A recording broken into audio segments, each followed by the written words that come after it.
Today we're covering hitmaker Kenshi Yonezu's long-awaited album Lost Corner, which was released in August 2024. This is his fifth major label album, sixth if you count his indie releases. It's a whopping 20 songs long, and even though I won't be discussing every single one of them on the album, I'll be hitting most of them, so get ready. Also, the quotes from him that I'll be giving here are all from various interviews that he gave with the website natalie.mu, which I've translated from Japanese myself. The music and lyrics for all songs are by Kenshi Yonezu. He really just had some help arranging some of them. It had been 4 years since the release of his last album, Stray Sheep, and Yonezu had intended to release Lost Corner in 2023, but wasn't able to due to a tour and release of a couple very high-profile tie-in songs, which we'll get to. But the longer he waited, the more the songs piled up. And Yonezu reaffirmed a belief that I've talked about on this channel before in one of his interviews with this quote: "If there are only 2 or 3 unreleased songs on the album, it feels pretty lonely. I think an album should have a proper balance of new, unheard songs placed between the already released tracks. I still remember wanting those kinds of album tracks back when I was just a regular music listener. So I was like, what should I do about this? Typically my albums have around 14 or 15 tracks, or sometimes even fewer. But if I did that, it would end up being an album with only 2 or 3 new songs, which I would personally find disappointing. I really didn't want that. So I just decided to keep making more songs. Ideally, I wanted half the tracks to be new.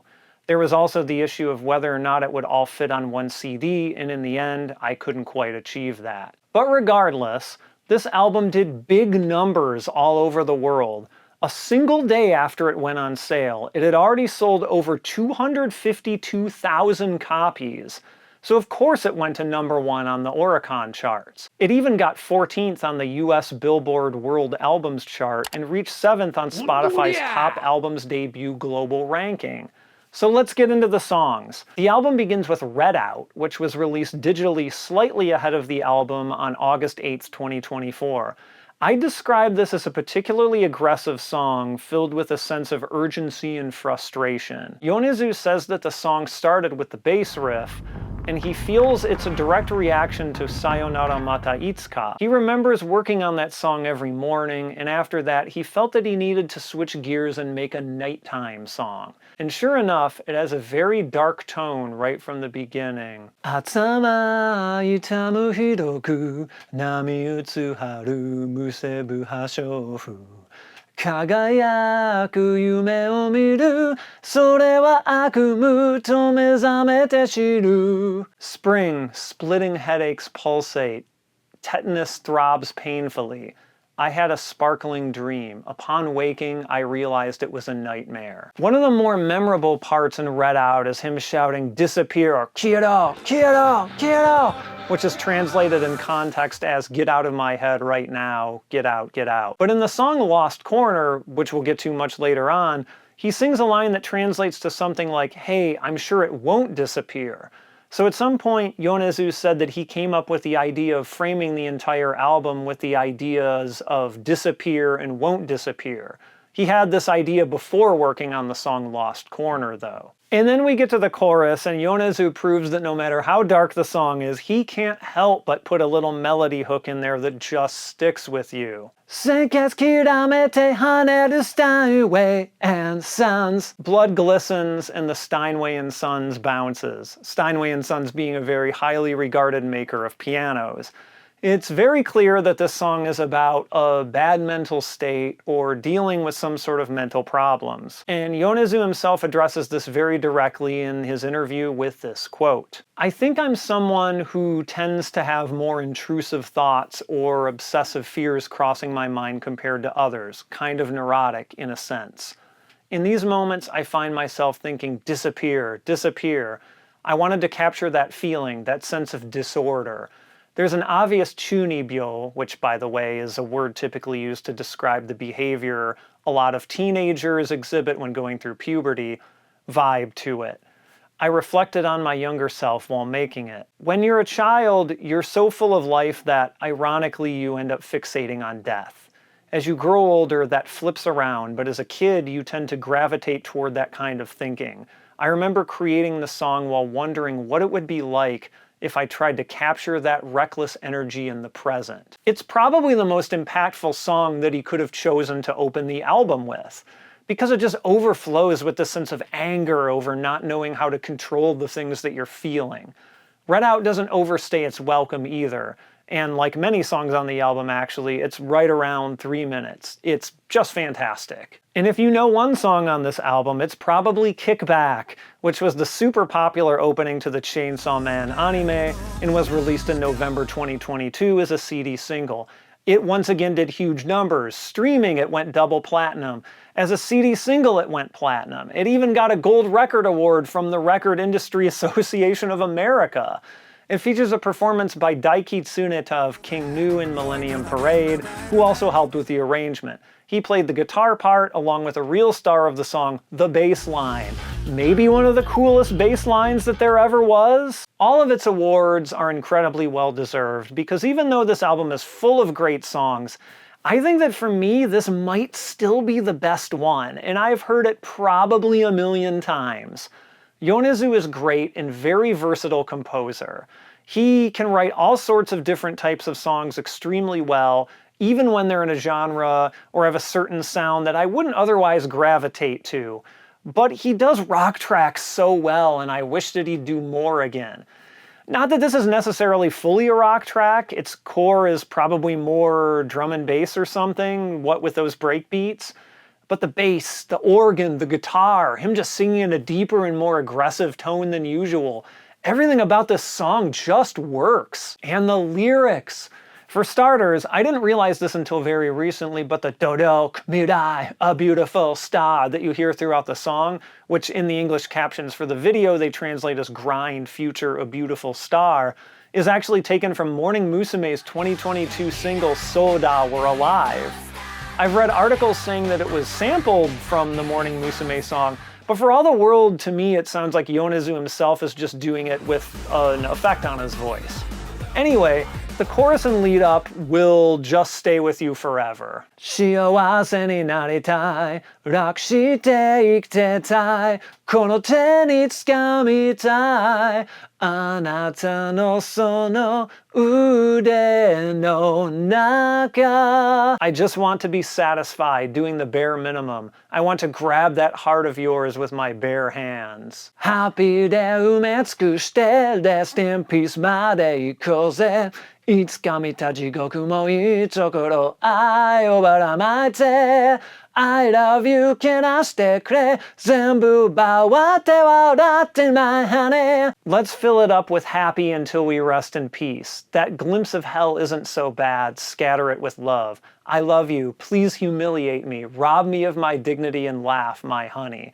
And then you have more of the Dodok Mirai, a beautiful star. I particularly love his reuse of the pre-chorus later when it's slowed down and a bit more dramatic. So instead of 幸せになりたい, it's 幸せになりたい. Yonezu also commented on the official Chainsaw Man site that he was a big fan of the original material, so he was very honored to be doing a song for the anime. In other words, he clearly understood the assignment.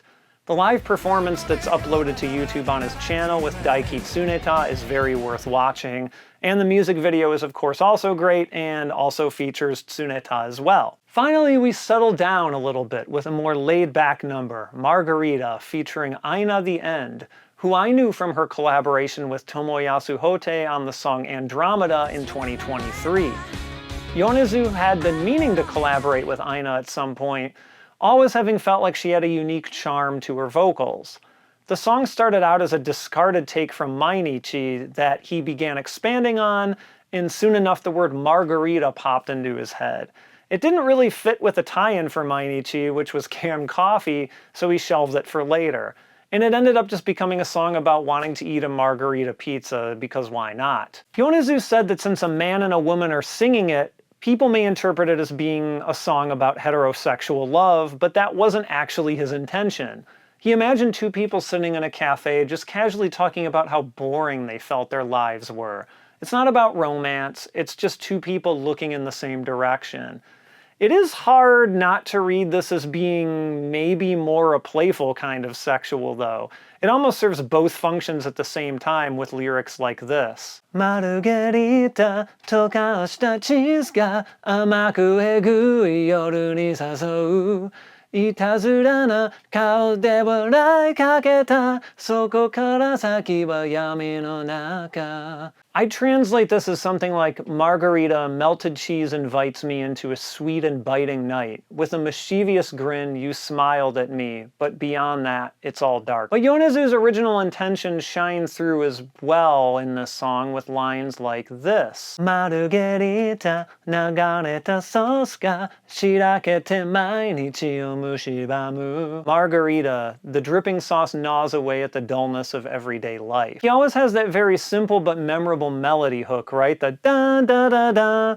Anyway, this is a very fun and cool song with cool lyrics, and their voices go very well together. Pop Song was released digitally in 2022 and was the coupling track on the 2022 CD single M87. It was also featured in a commercial for the Sony PlayStation 4 and 5 for the ad campaign Asobi no nai sekai nante, Play Has No Limits, which featured Yonezu himself in a very memorable costume.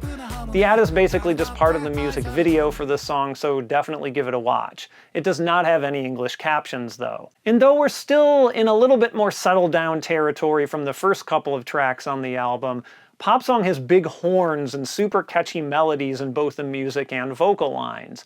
The absurdity of the music video fits perfectly with the absurd tone of the lyrics, too. 雨に歌えばなんて晴れやかださぞかし体操楽しかろうありんりんなんなんあっぱっぱっぱっぱ Singing in the rain, how bright and clear. It surely must be so much fun. And the last line doesn't really mean anything, it's just kind of melodical nonsense, which is really the point. The song is full of these fun little lyrics that just convey meaninglessness? It's even explicitly spelled out later in the lyrics, saying something like, sing me a love song, and even that's all meaningless. Just having this very out there and nonchalant message set to such a catchy horn-driven melody is just good songwriting. Bibi-da-ba-bibi-da-boo, woohoo! And now for a very close runner-up for my favorite song of the album, Shinigami, which translates to Grim Reaper. It was the B-side on his 2021 single Pale Blue, and to my mind was not only very tonally different from both of the other tracks on that single, but was also far and away the best and most interesting of them. I got huge Nirvana vibes off the song in a way that I haven't heard from any of his other stuff, even from early on in his career when he's writing more rock songs. くだらねいつになりゃ終わるなんか死にて気持ちでブラブラブラ残念手前じゃ商材ね What a load of crap. When will this end? I feel like I'm dying inside, aimless, aimless, aimless. Too bad, got nothing to do on my own. And you really can't translate that last line. According to Yonezu, that phrase comes from rakugo, which is a traditional Japanese type of comic storytelling that's featured in the video for this song. Anyway, it's from a specific performance called Shinigami, which features the phrase Ajara kamokuren tekeretsu no pa. He always had liked this phrase, so he used it in this song. Sa doko kara doko made yarebai ii semeku no hate ni nozokeru yatsu ga ii tonde subete naite wa mekao ga mitai douse orera no nakama iri.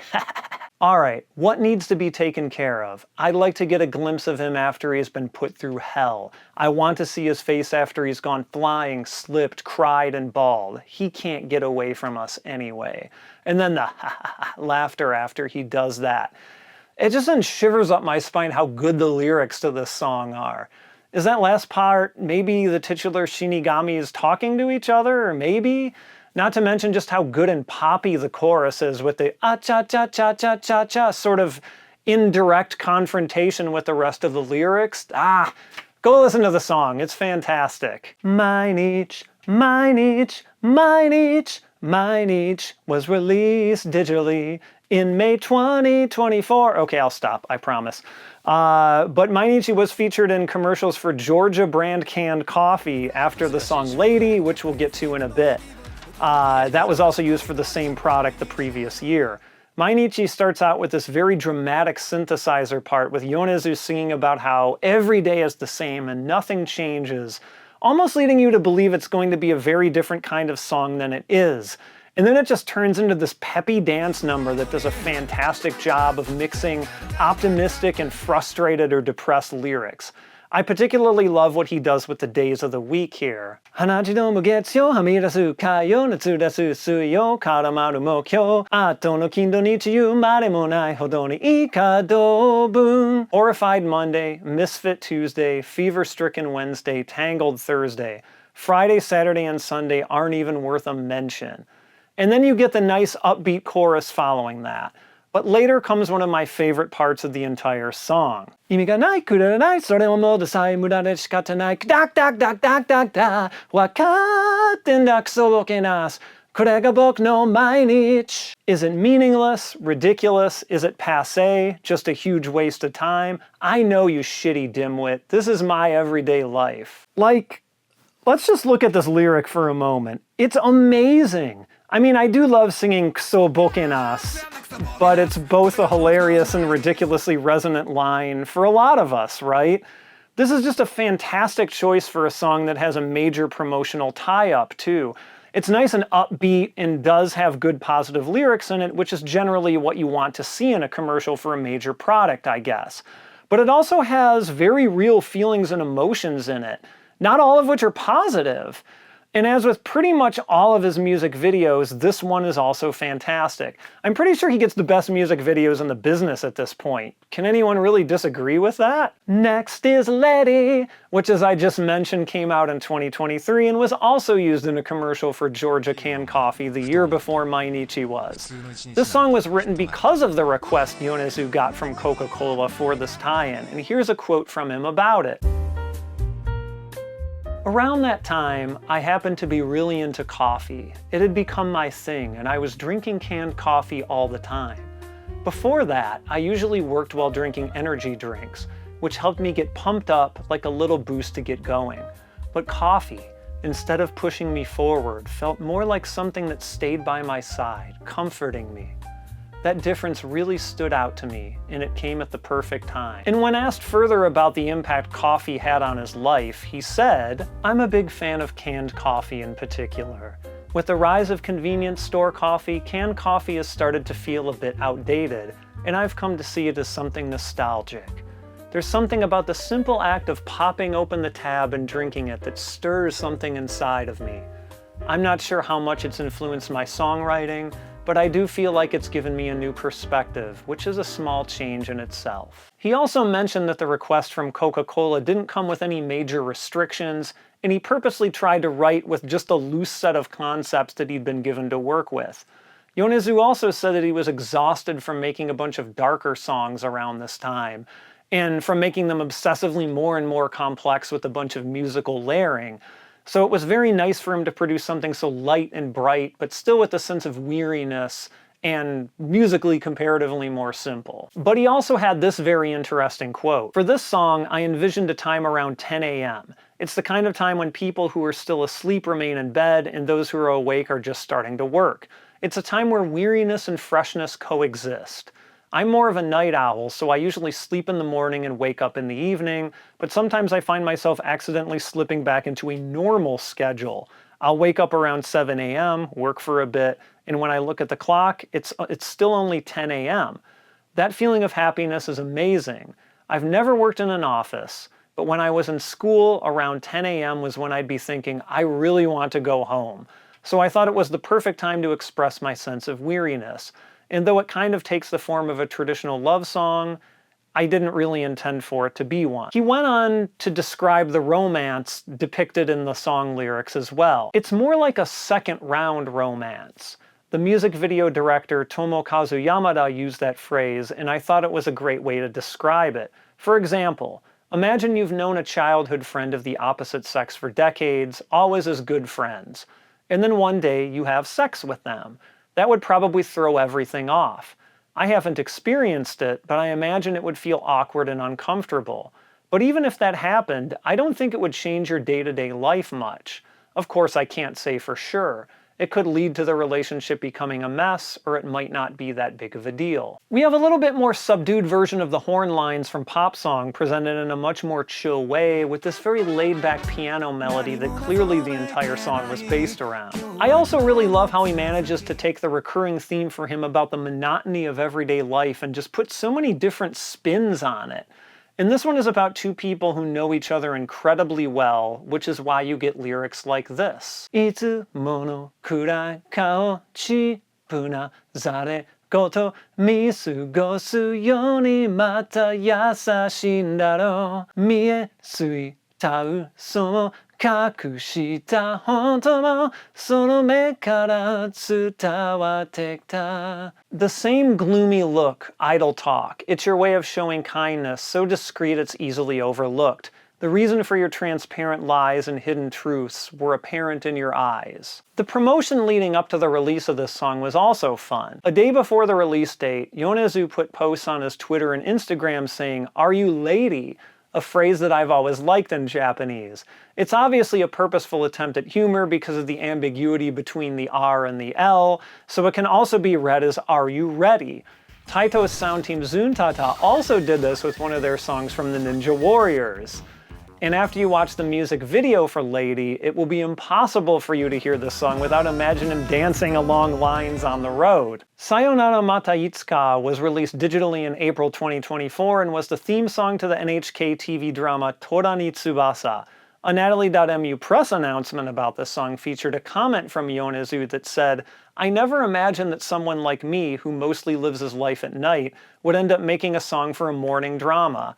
As I reflected on Torako's way of life, I carefully considered how a man like me should engage with this story, all while aiming to create something that could be listened to every morning." The "could be listened to every morning" part is really key here. It's obvious why he said that, because it's a morning drama that airs every day and he wouldn't want people to get tired of the song. But it really was crafted in such a way to be particularly smooth and easy to listen to, all without sacrificing any of Yonezu's typical creative lyrics. One of the lines I appreciate the most is, in the middle of a chorus dealing with the idea of repeatedly falling in love, only for it all to fail over and over again, is this. Kuchi no naka hatochi ga nijinde sora ni tsuba o haku. Blood seeps in my mouth without warning, and I spit into the sky. I think most writers wouldn't put story or world-building details in a song like this. They'd keep it more focused on the main point of what the chorus is telling you. But Yonezu's style of writing really revolves around these details, fleshing out the story that he's trying to tell through the lyrics. Another great example of this. Hito ga no tamau jigoku no saki ni koso watashi wa haru o miru. Beyond the place other people refer to as hell is where I see spring. All in all, it strikes me as a song about lost and failed love, but with a strangely hopeful and optimistic tint to it, like you're wishing the person who it didn't work out with the best, which is something you don't hear very often.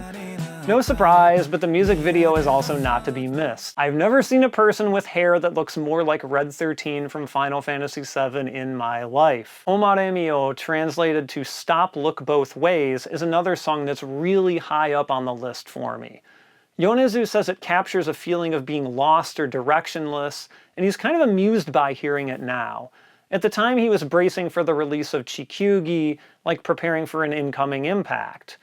The song reflects that mindset of, what are we going to do? Should we just keep going? Maybe we should stop for a moment. In other words, a lot of hesitation and uncertainty. And all of this is wrapped in a song that's dressed up as being about taking a road trip.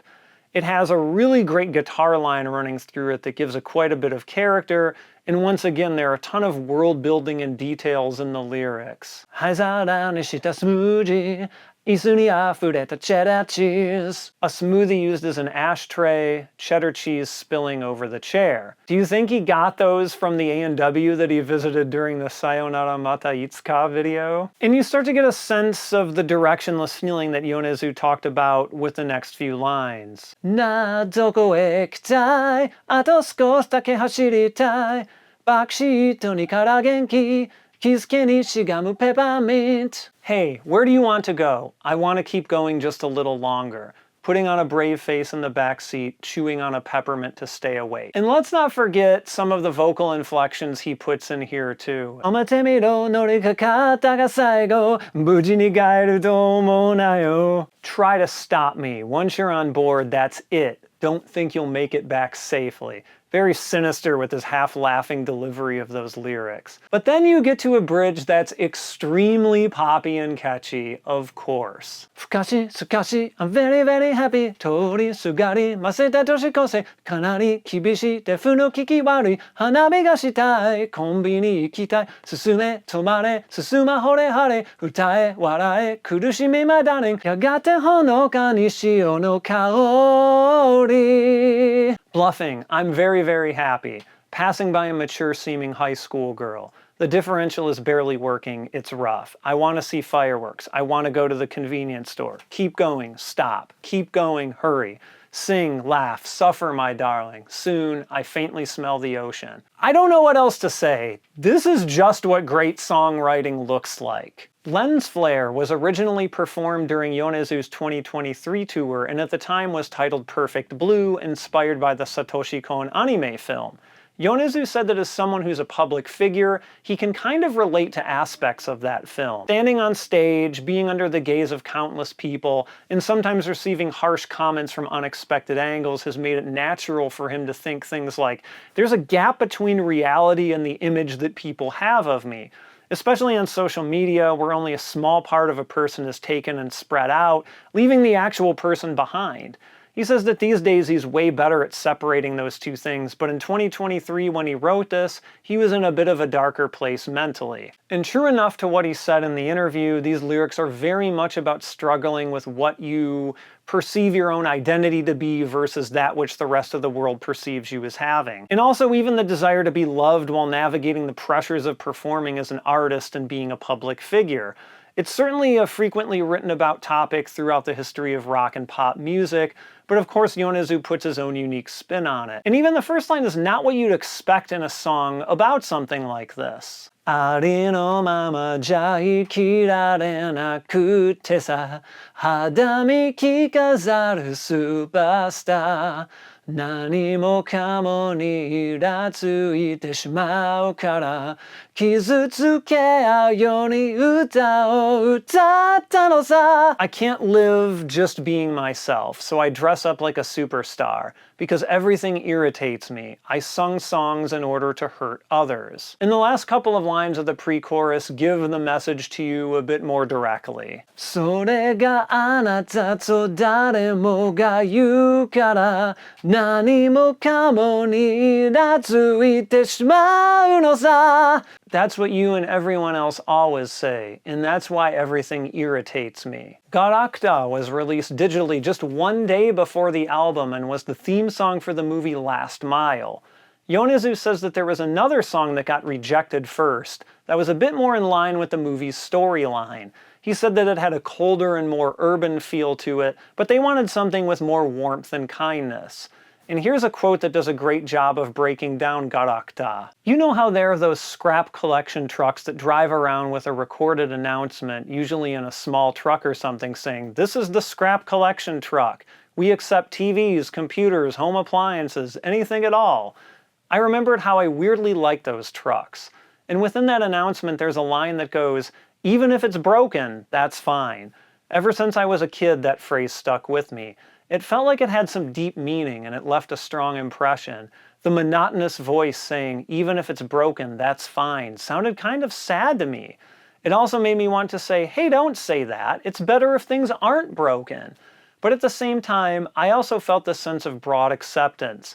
While I was making the song Garakuta, I started to think, maybe even if it's broken, it's fine, is an incredibly important theme for me. He looked back at his previous work and decided this theme was directly tied to how he wanted to move forward, writing songs with that particular phrase in mind. Yonezu also tells a story of going to see a friend around the time he was writing this song that was going through a mental struggle. They told Yonezu that though everyone looked at them as if they were broken, they felt completely fine. But this made him unable to shake the question, Is it really so wrong to be broken? After all, even if they hypothetically were, Yonezu would still accept them as they were, just as he had accepted them before. There's a line in this song that translates to "Shall we go look for something we've lost somewhere?"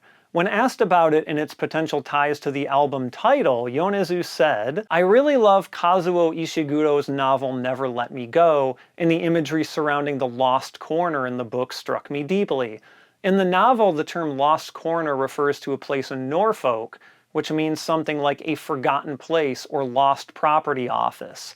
The kids in the story joke about it saying Norfolk is a lost property office." Apparently at that point he didn't have any intention of making the album title Lost Corner though. But there's a lot of great lyrics to camp out in for this song. 30にいれば一人はいるマイノリティいつもあなたがその一人僕で二人 In a group of 30, there's always one in the minority. That was always you. And me makes two. あなたは僕を照らした月の明かりだ笑わせるもんか You are the moonlight bathing me in its glow, and I won't let them mock you. I really wish more love songs were structured like this instead of being so direct. Don't you think that's a much more cool and interesting way of expressing love than most of what you hear? The themes that Yonezu discussed in the interview are very obviously present in the chorus, but even there, it's just a really great way of doing a love song. どこかでなくしたものを探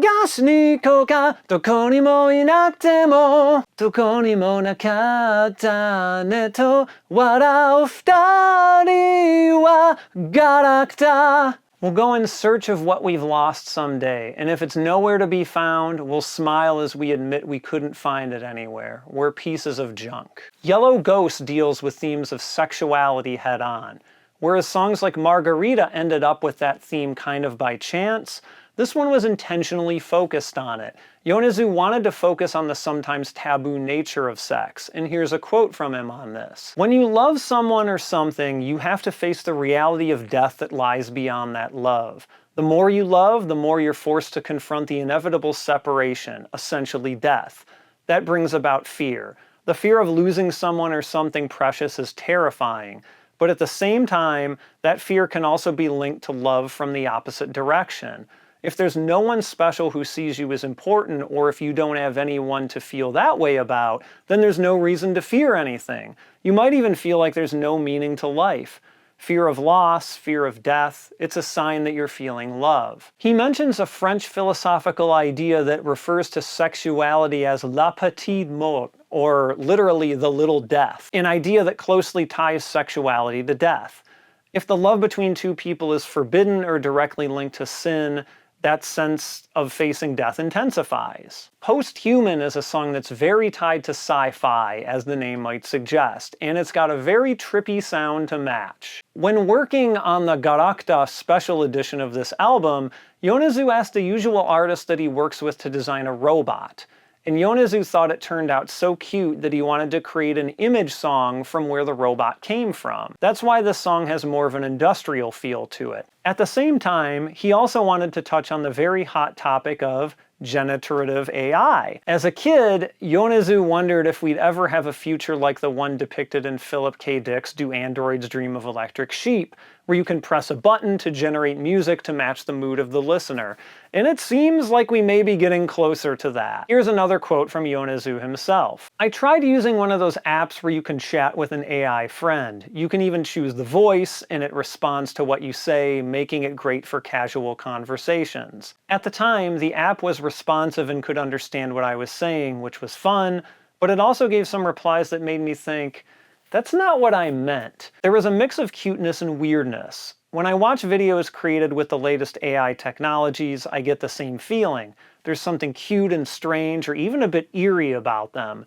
The visuals are highly detailed, but there are moments when you think, a human wouldn't do that. I started to feel like this situation might be temporary. As technology advances, we might reach a point where we can no longer tell the difference between what humans and AI create. So I thought it would be good to capture this feeling now while it still exists. Yonezu also wanted to use an unreliable narrator perspective in these lyrics to express both the ideas of fear and cuteness that flow through them. The narrator expresses affection or attachment, seemingly out of genuine concern.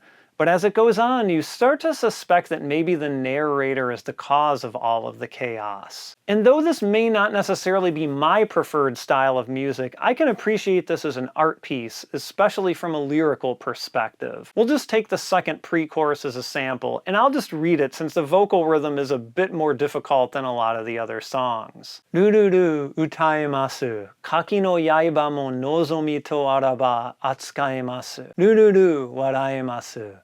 Anata ga omou ijou ni sugoi desho. Rururu, I can sing, I can handle firearms and blades, if that's your desire. Rururu, I can smile, better than you think. Impressive, right? Yonezu's vocal delivery on the chorus is really amazing too, and I won't attempt it myself because he goes pretty high. Chikyugi, or Spinning Globe, was released digitally and as a CD single in July 2023 and was used as the theme song for Hayao Miyazaki's The Boy and the Heron. I think him talking about making this song is way more interesting than the song itself actually is. I'm sorry. It's a very well-produced song, and it serves its purpose well as the theme for something like a Studio Ghibli movie, but I just don't think it has as much character as a lot of the other songs on the album. Yonezu thought, maybe this is where my journey ends, since being asked to write the theme song for a Studio Ghibli film is such a huge honor. It was a huge event in his life that felt like it had rewritten his entire existence. He even thought, maybe I've been making music all this time just to reach this point. He believes he might have been able to release this album in 2023 if it weren't for the mental state that releasing this particular song put him in. It actually made him afraid to make music. The interviewer mentions that Yonezu even had the experience of presenting it directly to Hayao Miyazaki and seeing Miyazaki tear up in front of him as he listened, and how this must have felt like one of those moments in life that flash before your eyes just before you sort of enter a review of your own life. And coming up on the end of the album, we get a nice poppy number with a really prominent bass line and a funky guitar part. The title track of the album, Lost Corner. This was the last song on the album that Yonezu worked on, apart from Ohayou, the album ender. Originally thinking it should be a song to sum up the whole album, maybe some kind of medium-tempo ballad, he became less satisfied with it as he went on. In the end, it turned into a much brighter song, which ended up surprising him. But he had a feeling of it being right once he had finished it. Yonezu stated this song is basically just saying, whatever, let's take it slow. There's a line that translates to something like, towards the curve where you can see the sea.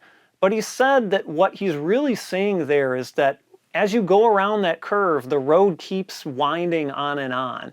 Moving forward at a pace where you can really feel the road continuing on is what matters. Once you start thinking like that, a lot of things stop being such a big deal.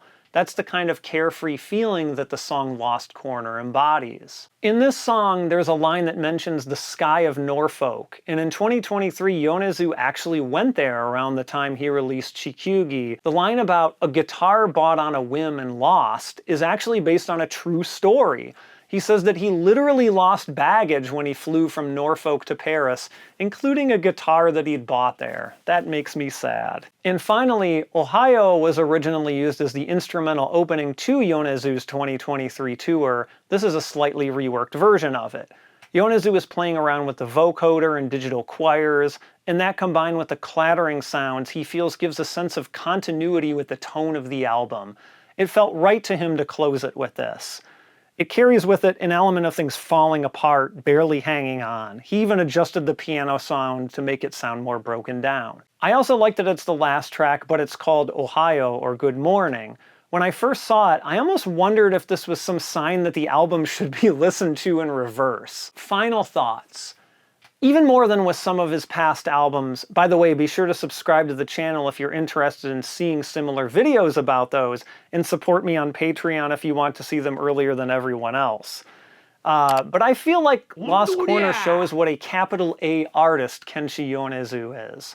I don't know that it's my favorite album of his, but it's full of A-plus tracks and is far more than a collection of already released songs, despite so many of them having been already released between his last album and this one. My only criticism is that, as I've said with artists like Otto, I don't think Yonezu shines quite as much when he's doing songs that are purely ballads. There were a handful here that, while his performance was certainly good, they didn't have the musical or vocal movement that I'm used to hearing in a lot of his other songs.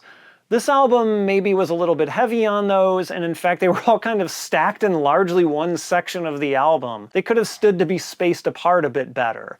Yonezu's writing is at its best when he gets a little bit weird, and he just doesn't tend to do that in ballads as much. But I really would recommend this album to anyone who wants to see exactly what a cutting-edge and modern Japanese artist and composer looks like in 2024. I think he's a huge part of the reason that Japanese music is gaining popularity in the West again. And with that, Sayonara mata Itsuka!